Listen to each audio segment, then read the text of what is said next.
Weight management కోసము, healthy hair and skin కోసము, strong bones కోసం మాత్రమే కాకుండా యాంటీ ఆక్సిడెంట్స్, అమైనో ఆసిడ్స్ లాంటి ఎన్నో న్యూట్రియంట్స్ ఉన్న మునగాకుని వారానికి ఒక్కసారైనా తినడం చాలా ఇంపార్టెంట్. ఇలా మునగాకు పొడితో టేస్టీ మునగాకు పులిహోర చూపించినప్పుడు చాలా మంది మునగాకు పొడి ఎలా తయారు చేసుకోవాలో చూపించమన్నారు. కలర్ గానీ ఫ్లేవర్ గానీ ఏ మాత్రం చేంజ్ అవ్వకుండా ఈజీగా ఇంట్లోనే మునగాకు పొడి తయారు చేసుకోవడానికి ముందుగా మునగాకుని నీట్ గా క్లీన్ చేసుకోవాలి. మునగాకుని వల్చకుండా కొమ్మలతో పాటు ఇలా ట్యాప్ కింద పెట్టి వాష్ చేసుకున్నామంటే ఈజీగా డ్రై అయిపోతుంది. ఆకు వలుచుకున్న తర్వాత క్లీన్ చేసుకున్నామంటే ఆకు మధ్యలో వాటర్ నిలబడి అంత త్వరగా ఆరదు, పొడి చేసుకోవడానికి కూడా కష్టమవుతుంది. ఇలా వాష్ చేసుకున్న తర్వాత ఒక 10 నిమిషాలు కట్టతో పాటు ఇలా ఒక దండానికి వేలాడదీసామంటే వాటర్ మొత్తం క్లీన్ గా డ్రై అయిపోతుంది.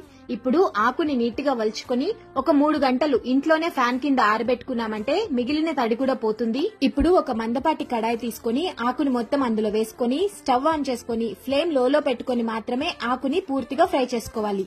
ఇలా పాన్ మొత్తం స్ప్రెడ్ చేసుకుంటూ ఫ్రై చేసుకున్నామంటే ఆకు ఈవెన్ గా ఫ్రై అవుతుంది. ఆకు మొత్తం ఈవెన్ గా ఫ్రై అవ్వాలంటే ఫ్రై చేసినంతసేపు దగ్గరే ఉండి ఇలా కలుపుకుంటూ ఉండాలి. ఇలా క్రిస్ప్ గా ఫ్రై అయిన తర్వాత మిక్సీ జార్ లోకి తీసుకుని మెత్తటి పౌడర్ లాగా గ్రైండ్ చేసుకున్నామంటే సంవత్సరం రోజుల పాటు నిల్వ ఉండి కలర్ గానీ ఫ్లేవర్ గానీ ఏ మాత్రం చేంజ్ అవ్వకుండా మునగాకు పొడి ఈజీగా తయారు చేసుకోవాలి. ఎవరికైనా యూజ్ అవుతుంది అనుకుంటే షేర్ చేయండి. మళ్ళీ మరొక యూజ్ఫుల్ రెసిపీతో మిమ్మల్ని కలుస్తాను. Thank you.